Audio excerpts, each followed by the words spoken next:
नमस्कार दोस्तों, मैं कुणाल सिंह राजपूत अपने YouTube channel Kunal English master पर आपका हार्दिक स्वागत करता हूं। कुछ देरी हो गई थी मेरे वीडियोस आने में। 2-4 दिन तक मैंने वीडियोस नहीं अपलोड किए थे, उसके लिए मैं माफ़ी चाहता हूं। एक्चुअली में ऐसा कुछ भी नहीं है। कुछ बच्चों के बहुत ज़्यादा कमेंट आ रहे, सर कंटिन्यू रखो कंटिन्यू रखो, क्या हो गया, क्यों नहीं डाल पा रहे। तो मैंने उनसे कहा था, हम गांव चले गए, अलवर में नहीं था। ऐसी कोई बात नहीं, मैं अलवर में ही था, रूम में था, मेरा मन ही नहीं कर रहा था। मैं एक ही चारपाई पे रहता हूँ, यहीं पे उठने का मन ही नहीं कर रहा था मेरा। लॉकडाउन है, कहीं बाहर जाता नहीं हूँ, मम्मी भी नहीं है, सब कुछ करता हूँ तो पढ़ लेता था, थोड़ा ये कर लेता था, टाइम निकल जाता था वीडियो वाला, तो मैं डाल नहीं पाया, माफी चाहता हूँ। लेकिन जब आपके कमेंट आए, 4-5 बच्चों के कमेंट आए थे मेरे पास, ज्यादा तो नहीं आए थे कि भाई मैं कह दूं 100-200 बच्चों के कमेंट आए, इतना नहीं है। 7-8 बच्चों के कमेंट आए थे मेरे पास और वो कह रहे थे कि सर कंटिन्यू रखो। तो आपका प्यार मिला तो मुझे थोड़ा लगा कि यार बच्चों में इंटरेस्ट है, पढ़ाना चाहिए। तो मैं आज वापस अपनी सीरीज लेके आया हूँ और अब कंटिन्यू रहेगा। आपका जितना प्यार मैंने मिलेगा ना, उतना थोड़ा कॉन्फिडेंस आता है। तो प्यार ही नहीं मिलता, आपके कमेंट्स नहीं आते, लाइक नहीं होते, शेयर नहीं होते, सब्सक्राइब नहीं होते। अब तो लग रहा है कि थोड़ी वाचिंग भी हो रही है, अब तो वीडियोस लगता है, वॉच टाइम देखता हूँ मैं, बढ़ रहा है पहले से ज्यादा, तो अब थोड़ी खुशी है। बाकी देखो, आपका ज्यादा टाइम नहीं लूंगा, स्टार्ट करते हैं। अपना सब्जेक्ट वर्ब एग्रीमेंट चल रहा था, सब्जेक्ट वर्ब एग्रीमेंट का नेक्स्ट जो लेवल है उसको स्टार्ट करते हैं। देखिए, ये सब्जेक्ट वर्ब एग्रीमेंट का नेक्स्ट रूल है, इस पे चर्चा करते हैं। देखिए, कुछ क्वेश्चंस मैंने दिए हुए हैं यहाँ पे। देखिए, यदि दो सब्जेक्ट्स को इधर और, neither nor, not only but also, इधर और मतलब आइदर और, नीदर नो मतलब नाइदर नो अपनी लैंग्वेज में, ठीक है। यदि दो सब्जेक्ट्स को इधर और, आइदर और जिसे आप बोलते हो, आइदर और या नाइदर नॉर, निदर नॉर बोला जाता है वैसे, निदर नॉर, या not only, not only but also, अथवा, अथवा नॉर या और। यदि दो सब्जेक्ट को इधर और, neither nor, not only but also, अथवा नॉर हो या और हो।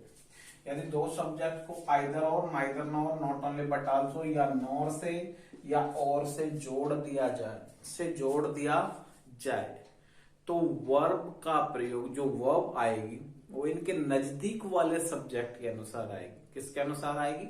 नजदीक। जैसे यहाँ पे अपने पास क्वेश्चन है, स्टेनोग्राफर का है, ये कह रहा है आइदर ही और हिज फ्रेंड्स। तो दो सब्जेक्ट है, एक तो क्या है, ही है, क्या है, ही। दूसरा सब्जेक्ट क्या है, हिज फ्रेंड है। एक सब्जेक्ट तो क्या है, ही, दूसरा अपने पास हिज फ्रेंड, यानी वह या उसका दोस्त। तो दो सब्जेक्ट्स को जोड़ दिया गया है इधर और से। किससे? इधर और से। यदि दो सब्जेक्ट्स को इधर और, neither nor, not only say जोड़ दें, तो जो वर्ब आएगी, क्या आएगी? वर्ब। वर्ब हमारे पास है इज, तो जो वर्ब आएगी वो नजदीक वाले सब्जेक्ट के अनुसार आएगी। किसके अनुसार आएगी? नजदीक। अब वर्ब के नजदीक कौन सा है? हिज फ्रेंड है या ही है? हिज फ्रेंड है या ही है? वर्ब के नजदीक है हिज फ्रेंड, हिज फ्रेंड, उसके दोस्त, उसके दोस्त। तो उसके दोस्त हैं तो सिंगुलर में है या प्लूरल में? किसमें? प्लूरल में। जब सब्जेक्ट प्लूरल है तो वर्ब प्लूरल आएगी, क्योंकि जो वर्ब आएगी वो नजदीक वाले सब्जेक्ट के अनुसार आएगी। वर्ब के नजदीक हिज फ्रेंड है जो कि प्लूरल है, तो वर्ब कौन सी आएगी? प्लूरल वर्ब आएगी। प्लूरल वर्ब मैंने आपको क्या बताया था? Are verb have, are verb have, या मेन वर्ब बिना एस या एस के। मैंने आपको यही मंत्र बता रखे हैं, बस इनको याद कर लो, सब्जेक्ट वर्ब एग्रीमेंट क्लियर है। आर वर्ब हैव या मेन वर्ब बिना एस या एस के। सिंगुलर वर्ब होती है is, was, has, is, was, has, या मेन वर्ब में एस या एस। मेन वर्ब बिना एस या एस के प्लूरल हो जाएगा, मेन वर्ब में एस या एस सिंगुलर हो जाएगा। तो अपने पास वर्ब कौन सी है, इज है। कौन सी है, इज कौन सी होती है, सिंगुलर, जबकि आएगी किसके अनुसार, हिज फ्रेंड के अनुसार। हिज फ्रेंड कौन सा है, प्लूरल। जब सब्जेक्ट प्लूरल हो जाएगा तो वर्ब आएगी प्लूरल, तो इज नहीं आएगा, क्या आएगा, आर आएगा। ठीक है, नेक्स्ट क्वेश्चन है, निदर द गर्ल, न तो लड़की, नॉर हर फ्रेंड, न ही उसके माता पिता, न तो लड़की न उसके माता पिता, was present to receive the award, उपस्थित नहीं थे अवार्ड के लिए, अवार्ड को लेने के लिए, प्राप्त करने के लिए उसके माता पिता या न तो लड़की न उसके माता पिता उपस्थित थे। तो हिंदी से मतलब नहीं है फिलहाल, हमें समझ आ जाए तो बहुत अच्छी बात है, नहीं भी समझ आए तो कोई बात नहीं है। तो मैंने कहा दो सब्जेक्ट्स को किससे जोड़ दे, निदर नोर, वहां इधर और था, यहाँ निदर नोर है, तो निदर नोर से जोड़ दिया किसको, एक गर्ल है और उसके माता पिता, किससे जोड़ा है, निदर नोर से। किससे, निदर नोर से। तो मैंने कहा जो वर्ब आएगी, क्या आएगी, वर्ब आएगी वो अपने नजदीक वाले सब्जेक्ट के अनुसार आएगी। किसके अनुसार आएगी, नजदीक। तो वॉच के नजदीक हर पेरेंट से या गर्ल, हर पेरेंट से या गर्ल, वॉच के नजदीक है हर पेरेंट्स, क्या है भाई, हर पेरेंट्स। अब मैं आपको बता देता हूं, काफी टीचर है, काफी बुक है, अंतिम दिया रहता है, क्या, अंतिम सब्जेक्ट। तो अंतिम सब्जेक्ट तो इस तरह के क्वेश्चंस में सही हो जाता है, अगर इस तरह के क्वेश्चन हैं तो अंतिम सब्जेक्ट तो यही है, अंतिम सब्जेक्ट के अनुसार आएगी, तो अंतिम सब्जेक्ट ये इसके अनुसार आएगी, यहाँ पे भी अंतिम सब्जेक्ट है। लेकिन मैंने नजदीक जो सब्जेक्ट लिखाया है वो इसलिए लिखाया कि नजदीक वाले के अनुसार आएगी। अगर सब्जेक्ट यानी सेंटेंस को घुमा फिरा कर दे दे तो जहां वर्ब है उसके नजदीक पकड़ लो। क्वेश्चन मार्क में भी तो आ सकता है, क्वेश्चन मार्क वाला सेंटेंस कौन सा होता है, इंटेरोगेटिव सेंटेंस। इंटेरोगेटिव सेंटेंस में क्या होता है, हेल्पिंग वर्ब सब्जेक्ट से पहले दी जाती है। मान लो इन्हीं में से सब्जेक्ट से पहले वर्ब दे दे, तो मान लो यही वाले सेंटेंस में वो वॉज इधर दे देता, तो कहां दे देता, वॉज बाहर दे देता, क्वेश्चन मार्क आ जाता, सेंटेंस बाहर ही तो आती है हेल्पिंग वर्ब। तो किसके अनुसार आएगी फिर, नजदीक, किसके वाज के कौन सा हो गया, गर्ल हो गया। समझ रहे मैं क्या कहना चाहूं, तो नजदीक मैंने इसलिए लिखा है कि नजदीक के अनुसार आएगी। अगर सवाल को घुमा दे तो भी हमारा सेंटेंस गलत ना हो, अंतिम के अनुसार गलत हो जाएगी, क्योंकि अब अंतिम तो वापस वही है, हर पेरेंट्स, नजदीक कौन सा इसके, द गर्ल। तो समझ रहे हो मैं क्या कहना चाह रहा हूं, अगर सेंटेंस को घुमा दे तो नजदीक के अनुसार गलत नहीं हो सकता, अंतिम के अनुसार गलत हो सकता है। काफी टीचर अंतिम बताते हैं, बुक्स के अंदर भी अंतिम रहता है, अंतिम नहीं मानना है, क्या मानना है, नजदीक वाले सब्जेक्ट के अनुसार वर्ब आती है। इस तरह के सेंटेंस में कि दो सब्जेक्ट इधर और से, निदर नोर से बट आल्सो से जुड़ रहे हो, या नोर से या पर्सनल और से, या तो नोर या और से जुड़ जाए, तो वर्ब आती है नजदीक वाले के, किसके अनुसार, नजदीक। अंतिम भी सही है, इस तरह के सेंटेंस में तो अंतिम भी सही हो जाएगा, बट सेंटेंस को घुमा दे, जैसे मैंने बताया इंटरोगेटिव में दे दे तो लोचा हो जाएगा, ठीक है। तो वॉच हर पेरेंट्स के अनुसार आएगा, हर पेरेंट्स प्लूरल है, तो वॉच नहीं, क्या आएगा, वर आएगा। उम्मीद कर रहा हूं समझ आ रहा होगा। यहां पे वापिस आ गया, either an officer, either an officer और एन असिस्टेंट, और एन असिस्टेंट। तो आइदर और से एक तो ऑफिसर जुड़ा हुआ है और एक असिस्टेंट, तो वर्ब आएगी नजदीक वाले के अनुसार, तो वर्ब के नजदीक है an assistant. An assistant singular है, एन यानी एक, असिस्टेंट यानी सहायक, ठीक है। तो एन असिस्टेंट तो सिंगुलर है, सब्जेक्ट सिंगुलर है तो वर्ब सिंगुलर है, आर चेंज इनटू इज, ठीक है, आर के स्थान पर इज आ जाएगा। निदर माई वाइफ, न तो मेरी wife, nor my brother in law. तो दो सब्जेक्ट है, माई वाइफ और माई ब्रदर इन लॉ, किससे जुड़ा हुआ है, आई नाइदर नॉर से, जिसे बोलते हैं निदर नॉर।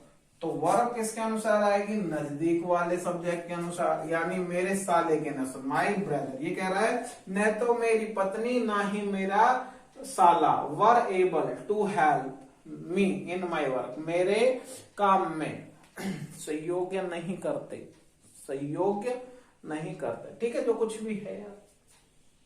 तो वर आएगा किसके अनुसार, माय ब्रदर इन लॉ के अनुसार, साले के अनुसार। तो साला यहाँ पे एक ही है, brother in law, brother in law, brother in laws, brother in laws होता तो प्लूरल हो जाता। तो वर के स्थान पर क्या आ जाएगा, वॉज। सिंगुलर है तो वॉज, ये सिंगुलर है ना तो वॉज आ जाएगा। नाइदर इंडिया नॉर पाकिस्तान, मैंने नॉट ओनली का नहीं लिखा है, नॉर और का नहीं लिखा है, बाकी मैं आपको बता दूंगा ऑप्शंस में, क्वेश्चंस में आप कर लेना, या अगर आप चाहो तो कमेंट कर देना, ये तो क्वेश्चंस में आपको और बता दूंगा। तो नाइदर इंडिया नॉर पाकिस्तान, न तो इंडिया न पाकिस्तान, हैव के स्थान पे क्या आ जाएगा, है आ जाएगा। उम्मीद करता हूं यहां तक समझ आ जाएगा। इसी तरीके से नॉट ओनली वाला है, इसी तरीके से नॉर से जुड़ जाए या और से, चाहे केवल नॉर से भी जुड़ सकता है, केवल और से भी जुड़ सकता है, नॉट ओनली से भी जुड़ सकता है। ठीक है, जैसे भी सवाल हो, वर्ब आएगी नजदीक वाला, जो नजदीक वर्ब के नजदीक जो सब्जेक्ट होगा उसके अनुसार उनको वर्ब का प्रयोग करना है। नेक्स्ट लेवल देखते हैं। देखो नेक्स्ट लेवल, नेक्स्ट रूल है अपने पास, देखिए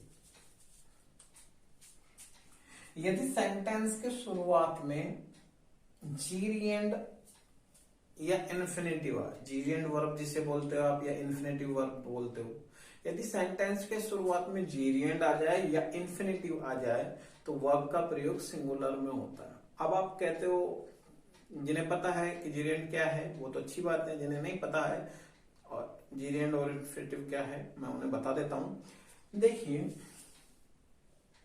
वर्ब की फर्स्ट फॉर्म में आईएनजी लग जाए, क्या लग जाए, वर्ब की फर्स्ट फॉर्म में आईएनजी लग जाए तो वो जीरिएंड कहलाती है। क्या कहलाती है, जीरिएंड, या जीरिएंड वर्ब बोल लो आप इसको, जीरिएंड कहलाती है। क्या कहलाती है, जीरिएंड। वर्ब की फर्स्ट फॉर्म में आईएनजी, वर्ब की फर्स्ट फॉर्म में क्या, आईएनजी लगाने से क्या बनती है, जीरिएंड। या टू प्लस वर्ब की first form, to plus verb की फर्स्ट फॉर्म, ये क्या कहलाती है, इन्फिनेटिव। क्या कहलाती है, इन्फिनेटिव। का इन्फिनेटिव भी बोलते हैं, काफी इसको इनफाइनाइट भी बोलते हैं, जैसे आप बोलना चाहो, जैसे आपको समझ आए वो अच्छी बात है। ठीक है, इन्फिनेटिव होता है वैसे। वर्ब की फर्स्ट फॉर्म में ING, gerund, to plus verb की फर्स्ट फॉर्म इन्फिनेटिव।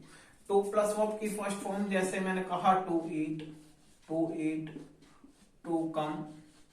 ठीक है, जीरिएंड जैसे मैंने कहा कमिंग, सॉरी मैं ईटिंग ही ले लेता हूं, ईटिंग।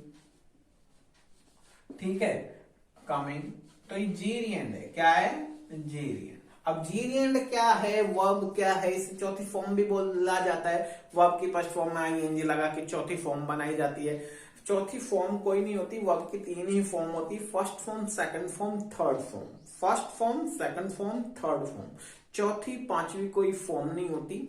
चौथी फॉर्म को बोलते हैं पार्टिसिपल और पांचवी फॉर्म को क्या बोलते हैं, ठीक है, चौथी फॉर्म को क्या बोलते हैं, पार्टिसिपल, प्रेजेंट पार्टिसिपल बोलते हैं। क्या बोलते हैं, प्रेजेंट पार्टिसिपल। ठीक है, और पांचवी फॉर्म को बोलते हैं इन्फिनेटिव, जो टू प्लस वर्ब की फर्स्ट फॉर्म में होती है उसे बोलते हैं इन्फिनेटिव। ठीक है, तो देखो तीन ही फॉर्म होती, first form, second form, third form. चौथी जिसे बोला जाता है वो पार्टिसिपल होती है, प्रेजेंट पार्टिसिपल। और पांचवी जो ये होती है टू प्लस वर्ब की फर्स्ट फॉर्म, इसे इन्फिनेटिव बोला जाता है। चौथी और पांचवी फॉर्म नहीं है ये इसे बोला पार्टिसिपल बोला जाता है, इसे इन्फिनेटिव बोला जाता है। बट अब मैं जीरिएंड की बात कर रहा हूं, ये पार्टिसिपल होती है। पार्टिसिपल कहाँ है, जब वर्ब की फर्स्ट फॉर्म हो और उसमें वर्ब के रूप में आए तो पार्टिसिपल होती है।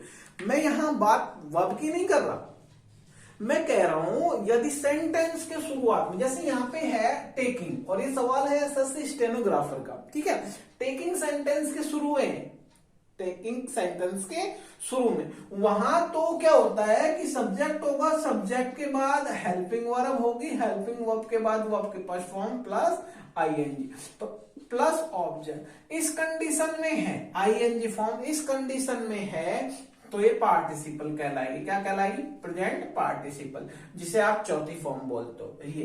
ठीक है, वो भी कमिंग। लेकिन वर्ब के सेंटेंस के शुरू में है तो ये नाउन होती है। क्या होती है, नाउन। अब ये किसका काम कर रही है? नाउन का काम कर रही है। किसका काम कर रही है? नाउन का। और टू प्लस वर्ब की फर्स्ट फॉर्म भी सेंटेंस के शुरुआत में आ जाए। मैं कह रहा हूं दोनों की। मैंने कहा यदि सेंटेंस के शुरुआत में टू प्लस वर्ब की फर्स्ट फॉर्म यानी इन्फिनेटिव आ जाए या जीरियंड आ जाए, वर्ब की फर्स्ट फॉर्म प्लस आईएनजी यदि सेंटेंस के शुरू में आ जाए, टू प्लस वर्ब की फर्स्ट फॉर्म या वर्ब के फर्स्ट फॉर्म में आईएनजी यानी जीरियंड या इन्फिनेटिव सेंटेंस के शुरू में आ जाए, तो वर्ब का प्रयोग सिंगुलर में हो। और इस कंडीशन में यानी जब ये शुरू में आती है तो ये क्या बन के आती है? नाउन बन के आती है। क्या बन के आती है? नाउन।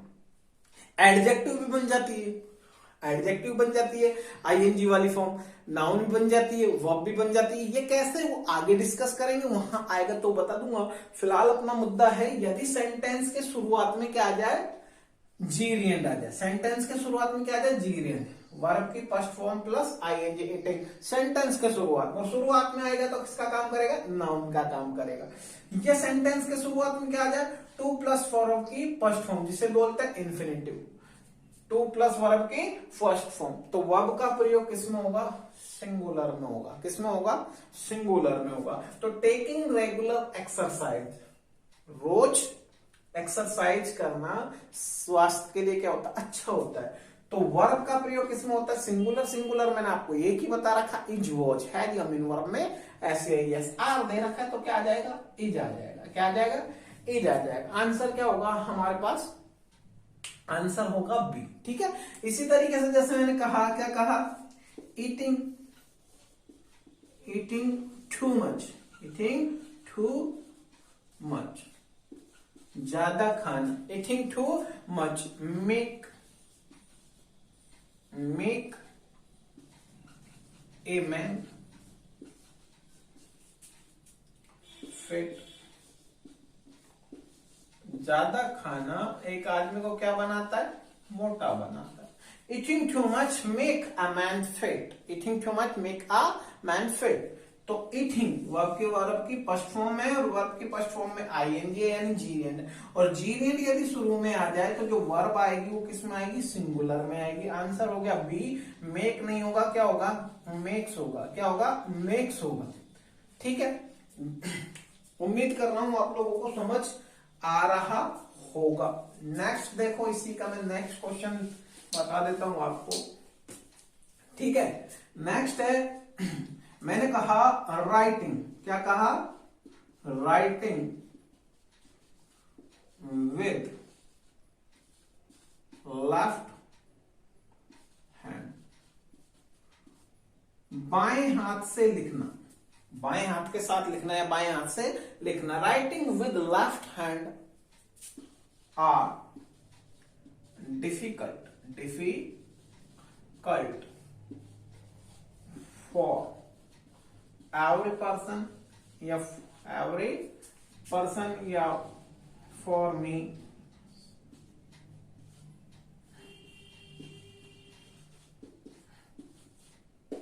No error. ठीक है। तो सेंटेंस के शुरुआत में क्या आ रहा है? टू प्लस वर्ब की फर्स्ट फॉर्म यानी जीरियंड आ रहा है। मैंने कहा सेंटेंस के शुरुआत में जीरियंड वर्ब आ जाए तो वर्ब किस में आएगी? सिंगुलर में।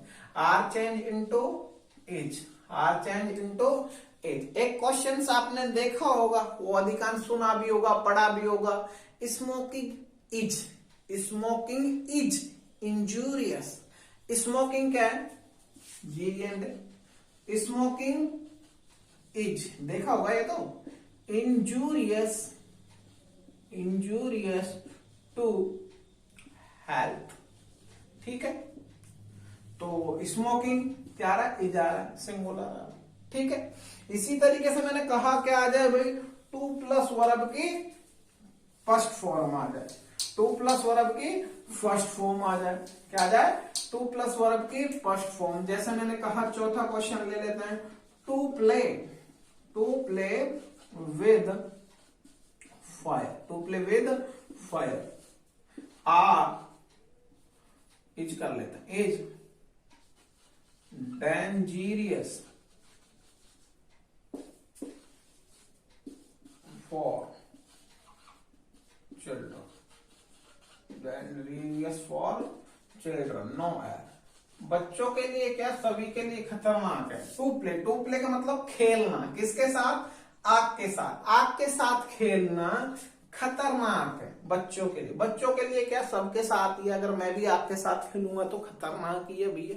तो सेंटेंस के शुरुआत में क्या आ रहा है, इन्फिनेटिव आ रहा है। क्या आ रहा है, इन्फिनेटिव। तो मैंने कहा यदि सेंटेंस के शुरुआत में इन्फिनेटिव आ जाए, जीरेंड वर्ब आ जाए, तो वर्ब का प्रयोग किसमें होगा, सिंगुलर में। सिंगुलर मैंने आपको बता रखी, सिंगुलर वर्ब क्या होता है, is, was, has, is, was, has, या मेन वर्ब में एस या एस, मेन वर्ब में एस या एस। प्लूरल वर्ब कौन सी होती है, are, were, have, are, were, have, या मेन वर्ब बिना एस या एस के।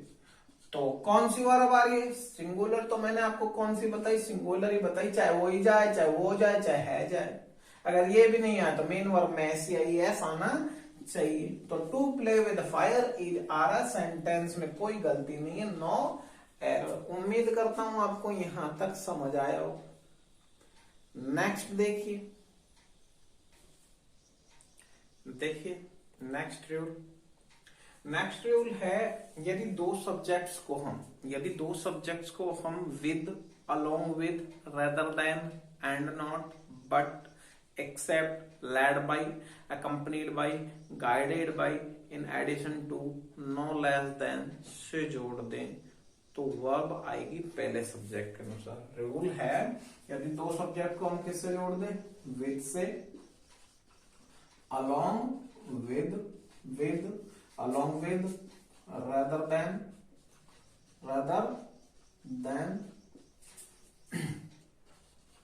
and not, एक साथ, and और not को अलग नहीं करना, एक साथ, and not, but, except, in addition to, no less than, with, along with, rather than, and not, but, except, in addition to, no less than, led by, accompanied by, guided by। यदि दो शब्द को with, along with, rather than, and not, but, except, in addition to, no less than, led by, accompanied by, guided by, etc से जोड़ा जाए तो जो verb आएगी वो पहले सब्जेक्ट के अनुसार आएगी। जो वर्ब का जो पहला सब्जेक्ट होगा उसके अनुसार वर्ब आएगी। जैसे यहाँ हमारे पास सेंटेंस है, माई ब्रदर, मेरा भाई, अलोंग विद, किससे जुड़ गया, अलोंग विद से, माई ब्रदर हिज फ्रेंड, यानी मेरा भाई, उसके साथ कौन, अलोंग विद, साथ साथ उसके फ्रेंड, ठीक है। अलोंग विद से जुड़ा है, किससे जुड़ गया, अलोंग विद। तो दो सब्जेक्ट है, माई ब्रदर और हिज फ्रेंड्स, तो किससे जुड़ा है, अलोंग विद। तो मैंने कहा दो सब्जेक्ट को with, along with, rather then जो ऊपर लिखा इनसे जोड़ दिया जाए तो जो ये वर्ब है, वर्ब कौन सी अपने पास है, तो जो वर्ब है वो पहले सब्जेक्ट के अनुसार आएगी। किसके अनुसार आएगी, पहला सब्जेक्ट। और पहला सब्जेक्ट कौन सा है अपने पास, ब्रदर। ब्रदर सिंगुलर है, प्लूरल है, ब्रदर सिंगुलर है तो वर्ब आ जाएगी सिंगुलर। तो हैव किस में बदल जाएगा, हैज में। मैंने बताया था इज को आर में, आर को इज में, वॉज को वर में, वर को वॉज में, हैज को हैव में, हैव को हैज में, अकॉर्डिंग टू सेंटेंस, जैसी डिमांड हो उसके अकॉर्डिंग। तो हैव की डिमांड यहाँ पे है नहीं, यहाँ हैज की डिमांड है तो हैज आ जाएगा। ठीक है, किसके अनुसार, ब्रदर के अनुसार। किसके अनुसार, ब्रदर के अनुसार। उम्मीद कर रहा हूं समझ आ रहा होगा आपको। द लीडर, ये सवाल है SSC CPO SI 5 June 2016। The leader with, the leader नेता के साथ उसके सभी फॉलोअर्स यानी अनुयायी। तो वर्ब किसके अनुसार आएगी, लीडर के अनुसार। दो सब्जेक्ट है, लीडर और उसके फॉलोअर्स। किससे जुड़ रहे हैं, विद से जुड़ रहे हैं। किससे जुड़ रहे हैं, ये वाला विद से। वहां अलोंग विद से जुड़ रहा था, यहाँ पे विद से जुड़ रहा है। तो जो वर्ब आएगी वो किसके अनुसार आएगी, लीडर के अनुसार। लीडर सिंगुलर है प्लूरल, सिंगुलर है, तो आर के स्थान पर क्या आ जाएगा, इज आ जाएगा। क्या आ जाएगा, इज आ जाएगा। ठीक है, नेक्स्ट है ग्रैंड फादर अलोंग विद, किससे जुड़ रहा है, अलोंग विद से। ग्रैंड फादर और बच्चे, the children, grand father along with the children. ठीक है, हाउ, तो हैव किसके अनुसार आएगा, ग्रैंडफादर के अनुसार। ग्रैंडफादर सिंगुलर है तो हैव नहीं आएगा, क्या आ जाएगा, हैज आ जाएगा। क्या आ जाएगा, हैज। ठीक है, ये कह रहा है ग्रैंडफादर के साथ साथ बच्चे हैव गॉन टू चेन्नई, कहां गए, चेन्नई गए। ठीक है, हिंदी से मतलब नहीं है, हिंदी बताएंगे, जहां हिंदी आएगी वहां हिंदी बताऊंगा, अभी हिंदी का मुद्दा है नहीं। और हिंदी तो आप तभी सीख सकते हो यार जितना ज्यादा वोकैबुलरी याद करोगे, टेंस पे थोड़ा ध्यान दोगे, तो थोड़ा थोड़ा वैसे रिपीट करते जाओगे। जैसे द हिंदू है या मैगजीन से, वो पढ़ते रहो, धीरे धीरे ऑटोमेटिक समझ आने लग जाएगा। प्रैक्टिस करते रहो आप। तो grand father along with the children, have, तो हैव आ जाएगा किसके अनुसार, ग्रैंड फादर के अनुसार। तो हैव नहीं आएगा, हैज आ जाएगा। आंसर हो गया सी। द प्राइम मिनिस्टर, सवाल है एसएससी CHSL 23 जनवरी 2017, वो 16 का था, ये 17 का है। अब ये है 2020 का, 4 मार्च 2020। The prime minister along with the other ministers. ठीक है, तो अलोंग विद से जुड़ रहा है प्राइम मिनिस्टर और दूसरे मिनिस्टर, तो हैव नहीं आएगा, क्या आ जाएगा, हैज। उम्मीद कर रहा हूं आपको यहां तक समझ आया होगा। अगर समझ आ रहा है तो अपने दोस्तों के साथ शेयर करो, लाइक्स करो और कमेंट किया करो यार, जो भी है। आपने देखो कमेंट कुछ बच्चों ने किया तो मैंने ये वीडियो बना दी। अगर आप कमेंट नहीं करते तो मैं वीडियो नहीं बनाता। मैंने आपसे कहा था मेरा एक रूम है, वहां रहता हूँ, मस्त बेड पे, चारपाई है पास में, उस पे जाके बैठ जाता हूँ, या बेड है उस पे आ जाता हूँ। इन दोनों के अलावा मेरे कमरे से बाहर भी नहीं निकलता। आप भी मत निकलो इस दौरान, कोरोना है। लेकिन मैं अदर एक्टिविटीज भी कर लेता हूँ, पढ़ाई के अलावा नॉर्मल पढ़ाई भी कर लेता हूँ, कुछ और मूवीज भी देख लेता हूँ। मैं वीडियो बनाना छोड़ दिया था क्योंकि आपके कमेंट ही नहीं आते थे। कमेंट कुछ बच्चों ने किया, मैंने ये वीडियो बना दिया। आप कमेंट करोगे, आपका प्यार मिलेगा, लाइक्स शेयर सब्सक्राइब बढ़ते गए। जितना ज्यादा आप बढ़ाने की कोशिश करोगे उतना ही मैं एक्टिव होऊंगा, कॉन्फिडेंस आएगा और वीडियोस जारी रहेंगे। आपका प्यार नहीं मिलेगा तो कंटिन्यू कहां से हो पाएगा। चलो, उम्मीद करता हूँ यहाँ तक समझ आया हो, तो अपने दोस्तों के साथ शेयर करना। ठीक है, नेक्स्ट पार्ट में जल्दी मिलेंगे आपको। ठीक है, उम्मीद करता हूँ आपको समझ आ रहा है और आप शेयर भी करोगे। ठीक है, Kunal English Maestro, Kunal English Maestro नाम से यूट्यूब चैनल है, तो आप सब्सक्राइब करो, दोस्तों के साथ शेयर करो। थैंक यू सो मच जो आपने इतना प्यार दिया, बहुत बहुत धन्यवाद। Thank you.